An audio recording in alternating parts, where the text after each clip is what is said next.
Rancangan Undang-Undang Perampasan Aset kembali ramai dibicarakan. Ketua Komisi 3 DPR RI Bambang Wuryanto menegaskan, tidak bisa berbuat banyak untuk mengesahkan RUU tentang perampasan aset. Jika pemerintah ingin RUU perampasan aset disahkan, maka harus melobi Ketua Umum Partai Politik terlebih dahulu. Pak Mahfud tanya pada kita, tolong dong Undang-Undang Perampasan Aset dijalanin. Republik di sini ini gampang Pak Senaya ini. Lobbynya jangan di sini Pak. Ini Korea ini semua menurut bosnya masing-masing.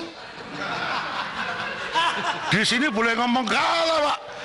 Bambang Pacul ditelepon, Ibu Pacul berhenti, siap. Ini laksanakan Pak. Jadi dua presiden pernah nanya sama saya, pembatasan uang kartal sama ini RUU ini yang mana ya Pak Presiden? Kalau pembatasan uang kartal pasti DPR nangis semua. Kenapa? Masa dia bagi duit harus pakai e-wallet? E-walletnya cuma 20 juta lagi. Nggak bisa Pak. Nanti mereka nggak jadi lagi. Oh iya. Loh, saya terang-terangan ini. Gitu loh. Mungkin perampasan aset bisa, tapi harus bicara dengan para ketum partai dulu. Kalau di sini nggak bisa. Teori saya. Jadi permintaan jenengan langsung saya jawab. Bambang Pacul siap kalau diperintah. Mana perintah berani Pak? Sama toh? Ayo.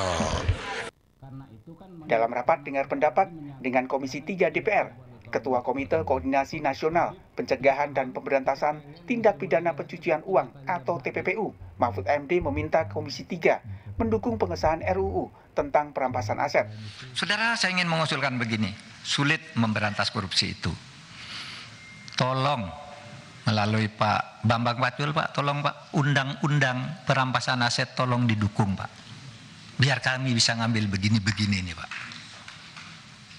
Tolong juga pembatasan belanja uang kartal didukung Pak. Karena orang korupsi itu Pak, nurunkan uang dari bank 500 miliar dibawa ke Singapura, ditukar dengan uang dolar, lalu dia bilang ini menang judi karena di Singapura judi sah. Lalu dibawa ke Indonesia sah. Padahal itu uang negara Pak. Itu pencucian uang Pak. Sebelumnya, Presiden Joko Widodo mendorong agar RUU tentang perampasan aset segera disahkan. Saya mendorong agar RUU tentang perampasan aset dalam tindak pidana dapat segera diundangkan. Dan RUU pembatasan transaksi uang kartal segera dimulai pembahasannya.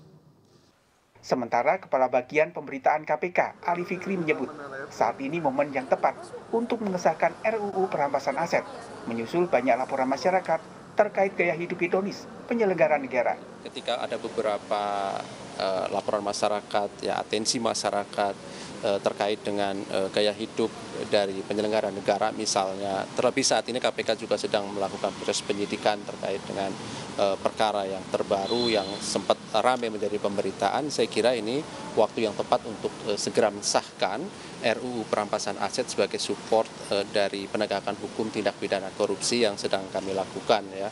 Karena pada gilirannya kan setiap perkara korupsi pasti ujungnya adalah adanya perampasan aset.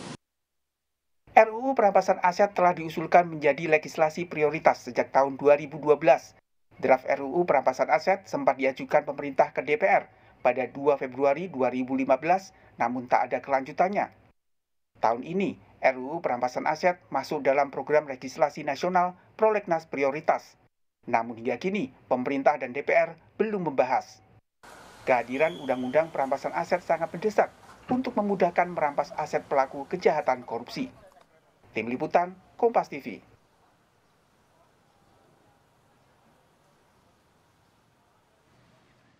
Lalu mengapa Komisi 3 DPR RI hingga kini seakan tak berani membahas dan mengesahkan RUU perampasan aset? Kita berbincang langsung dengan anggota Komisi 3 DPR RI Trimedia Panjaitan. Selamat malam, Pak Trimedia. Selamat malam, Mbak. Jadi sampai sekarang tuh apa sih hambatannya? Kenapa seakan Komisi 3 DPR ini tidak membahas sama sekali, parpol ini tidak membahas sama sekali soal RUU perampasan aset? Apa yang jadi kendala? Pertama, ini bukan domainnya Komisi 3, Mbak. Karena proses pembahasan rancangan undang-undang di DPR itu adalah DPR ketemu dengan pemerintah, kemudian ada list RUU yang akan dibahas, ada yang jangka waktu 1 tahun, ada yang 5 tahun, ya biasanya seperti itu.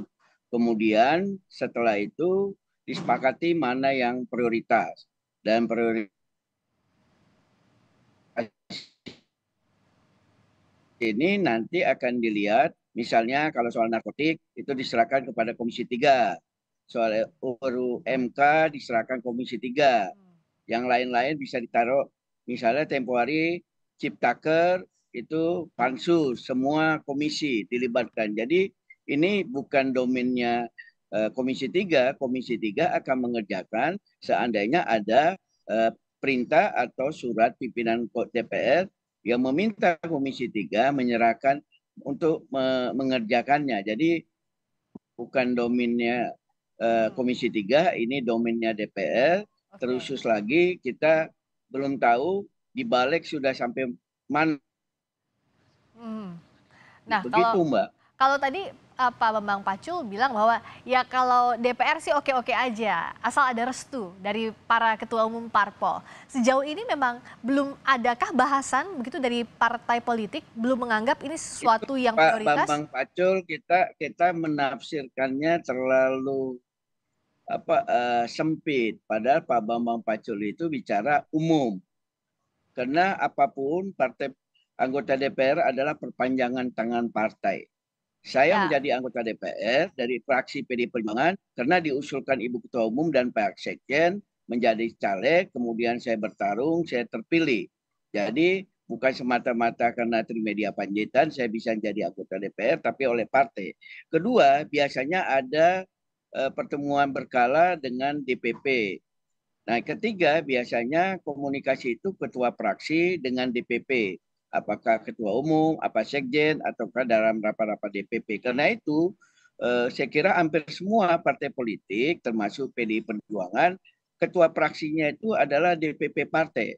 Sehingga mereka bisa, ketua fraksi itu berkomunikasi, menyampaikan apa yang menjadi garis politik dari partai, apa yang menjadi termasuk mengawasi anggota DPR yang suka tidak masuk, atau habis absen, habis bertanya tapi kalau dia di PDI keluar. Perjuangan sendiri di tingkat fraksi misalnya belum pernah dibahas soal ini.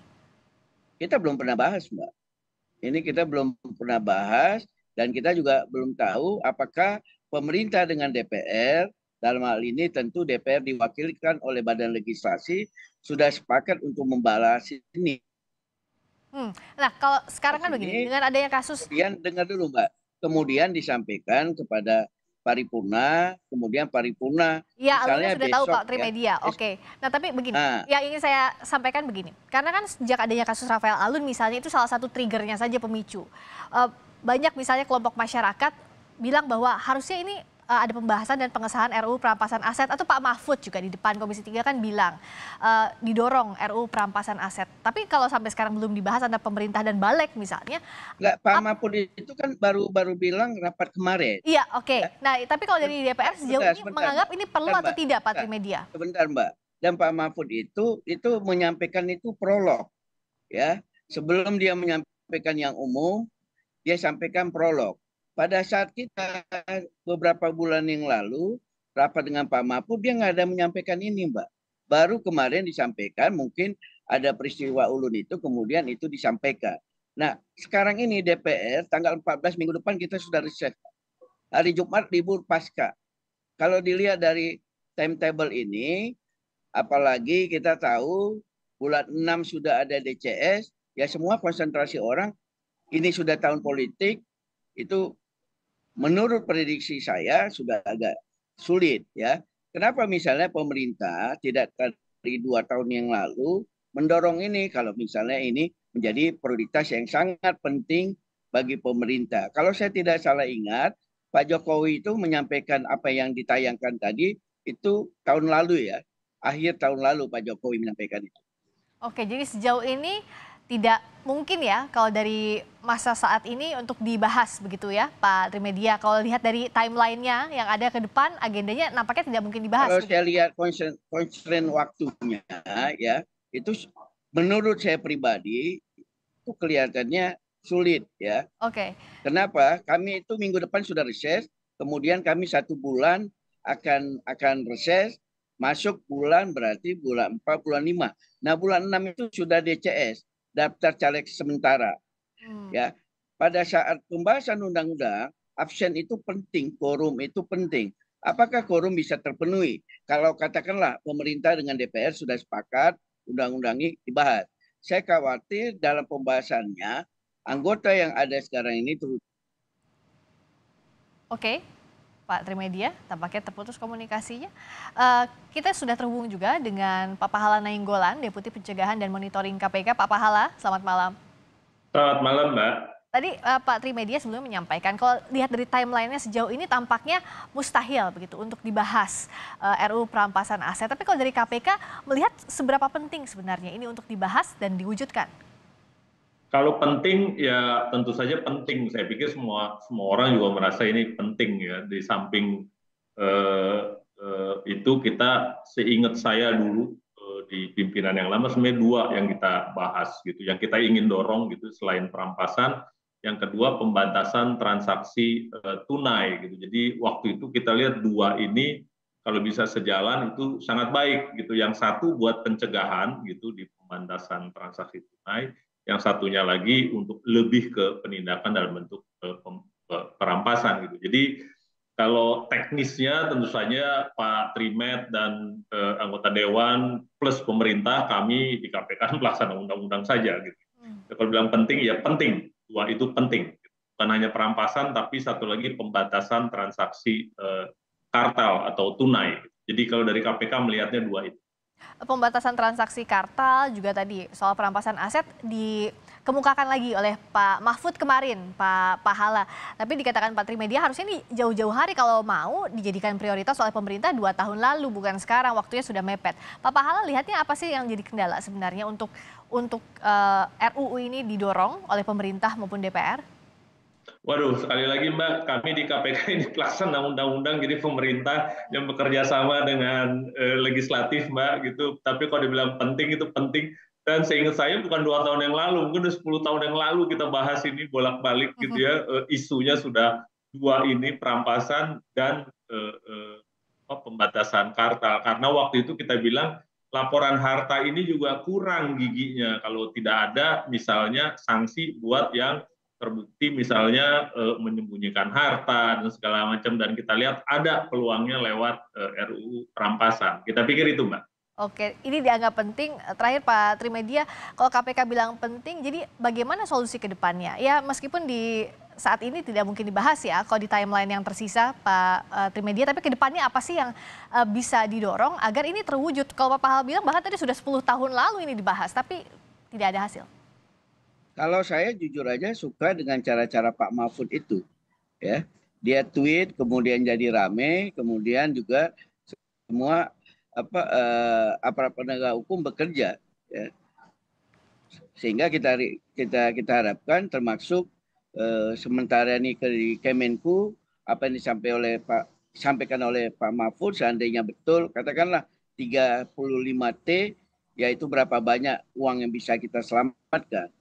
Apa yang ada sekarang, di samping kita juga melihat bagaimana pertemuan pemerintah dengan DPR, apakah ini masih memungkinkan dibahas di sisa masa jabatan. Karena kita pemilu legislatif itu 14 Februari 2024 ya. Kemudian DCS itu daftar caleg sementara itu sudah akan keluar bulan Juni. Jadi ya. Yang tapi diharapkan bisa. Dan kita akan bicara kalau pembahasan undang-undang itu mencari korup. Oke. Ya semoga ini tidak jadi pembahasan bertahun-tahun berikutnya, tapi betul-betul bisa direalisasikan kalau tujuannya sama. Terima kasih anggota Komisi 3 DPR RI Trimedia Panjaitan. Terima kasih Pak Pahala Nainggolan, Deputi Pencegahan dan Monitoring KPK telah bergabung di Sapa Indonesia Malam. Terima kasih. Selamat malam Pak Pahala. Terima kasih.